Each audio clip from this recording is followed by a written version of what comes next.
Martin Paes layak gantikan Onana di Manchester United. Kata itu layak kita sematkan kepada Martin Paes, guys. Karena apa? Karena memang performanya tadi malam yang cukup gemilang membuktikan bahwasanya ia layak untuk menjadi kiper nomor 1 di timnas Indonesia, guys. Nggak salah kita menjadikan Martin Paes ini sebagai pemain timnas Indonesia, guys, karena memang hadirnya Martin Paes ini betul-betul di waktu yang tepat di saat Indonesia memang membutuhkan seorang kiper yang jago dalam segala hal, baik itu penempatan posisi, jago di duel udara, refleks, ditambah lagi juga jago dalam penalti, guys. Dan ini semua paket lengkap ada di Martin Paes. Nah, aku sempat bilang tadi bahwasanya Paes ini atau Martin Paes ini layak untuk jadi gantikan Onana di MU. Wajar. Kenapa bisa kita bilang wajar? Berdasarkan dari jumlah save kayaknya lebih cocok kayaknya yang jadi kiper Manchester United itu kayaknya Martin Paes, guys. Serius. Karena memang selain daripada Onana sering ngelawak ya, sering melakukan blunder-blunder yang tidak perlu, sering melakukan hal-hal yang lucu ya, lucu bagi pecinta sepak bola. Kayaknya sangat disayangkan kiper daripada Manchester United itu sekelas Onana. Maka kayaknya layak lah sosok seorang Martin Paes ini untuk mengisi posisi seorang kiper di MU. Ini nggak tahu ya apakah ini betul bisa terjadi apa enggak, tapi kita hanya berangan-angan. Semoga aja Martin Paes bisa main di Eropa lagi, guys. Siapa tahu ya kan, gara-gara penampilan cemerlang daripada Martin Paes kembali bermain di benua biru, apalagi kalau bisa main di MU. Gila kali, pasti bakalan cetar membahana beritanya, guys. Jadi kenapa aku bisa bicara tentang MU, karena memang kebetulan aku fans MU juga dan aku orang Indonesia, jadi bicara timnas Indonesia. Oke. Jadi jujur kita mesti akui kualitas daripada Martin Paes jauh di atas kualitas kiper lokal kita, baik itu ya ini tanpa mendiskreditkan pemain-pemain atau kiper lokal kita ya, baik itu Nadeo maupun Hernando. Kita tahu bahwasanya mereka juga punya kualitas, guys, tapi mesti kita akui, mesti kita sadari berkat dua pertandingan melawan Arab Saudi dan Australia, kita mesti akui bahwasanya Martin Paes is another level. Udah beda lagi levelnya ketimbang pemain lokal kita, guys. Baik itu penempatan posisinya, refleksnya, duel udaranya, bahkan dalam mengantisipasi bola-bola mati ya, baik itu juga tendangan penalti sekalipun, itu Martin Paes luar biasa, guys. Skillnya mantap kali lah pokoknya. Jadi layaklah Mas Kediri ini jadi kiper nomor 1 di timnas Indonesia dan layak sebenarnya menjadi man of the match. Tapi kalah kalau nggak salah dengan si Kevin Verdong yang katanya jadi nilainya lebih tinggi. Seperti itu, guys.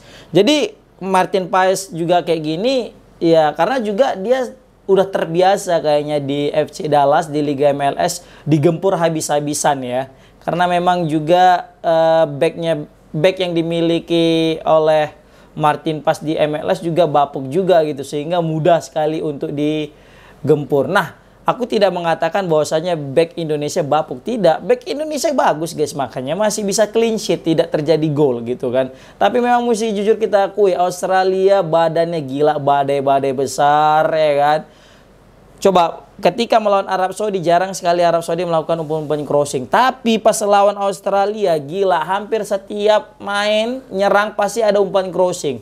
Pasti memberikan umpan-umpan bola-bola udara. Karena seakan-akan mereka tahu pemain mereka itu lebih unggul dalam bola udara, guys. Tapi kali ini karena kita sudah punya kiper Martin Paes dan back yang jangkung-jangkung, kita tidak takut untuk meladeni duel-duel udara.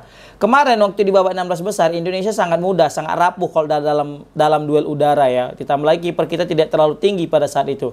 Tapi dengan hadirnya tembok Cina dari Kediri, dari klub FC Dallas, Bang Martin Paes akan menjadikan Indonesia sebagai tim yang tidak takut untuk dalam duel-duel udara. Gila. Dulu kita imbang lawan Malaysia, dulu kita imbang lawan Thailand, lawan Vietnam. Tapi kali ini kita udah imbangnya itu lawan Arab Saudi, lawan Australia. Ini menandakan bahwasanya timnas Indonesia sudah naik level, guys. Level kita lagi ini bukan lagi di ASEAN, tapi sudah Asia. Maka benar kalau kata Coach Justin bahwasanya kita tidak butuh dengan juara pembuktian juara-juara AFF dan sebagainya sebanyak berapa kali, tapi kalau misalnya nggak bisa bicara banyak di Asia maupun dunia. Lihat Singapura, berapa kali juara AFF tapi melempem di level Asia. Nah, ini sebagai bukti, ini sebagai apa ya, bisa kita bilang motivasi kepada kita untuk memberikan yang terbaik lagi di level Asia, sehingga Asia Tenggara tidak lagi dipandang sebelah mata, guys. Dan juga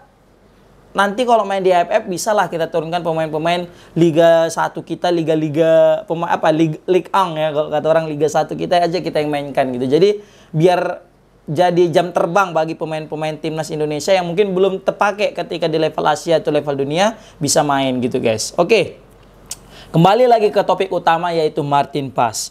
Nah, Martin Paes ini tidak hanya dipuji oleh media lokal, media daripada Indonesia, tetapi juga media seberang kawan kita, negara jiran kita yaitu Malaysia juga. Di beberapa media akun sosmed aku memperhatikan bahwasanya mereka juga menyoroti daripada performa gemilang daripada si Martin Paes yang luar biasa, guys.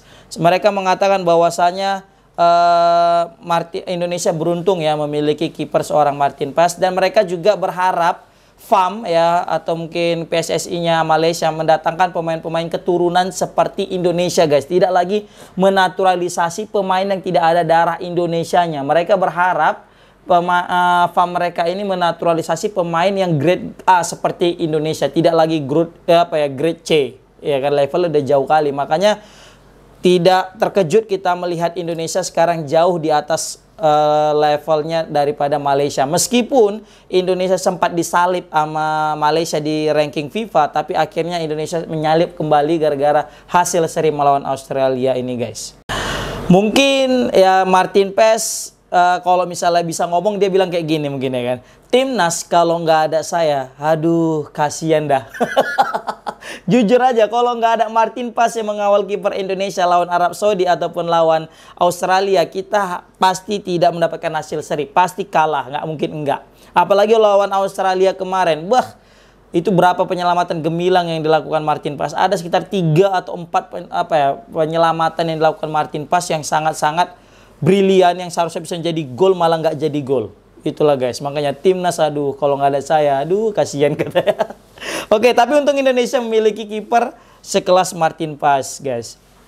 Nah, tadi aku juga sebenarnya berharap juga Indonesia itu kena penalti, dapat penalti dalam arti bukan kena penalti, bukan dapat penalti. Maksudnya kita itu melanggar di kotak penalti terus mendapat penalti. Aku mau melihat lagi sekali lagi Martin Paes untuk menyelamatkan penalti, guys. Memang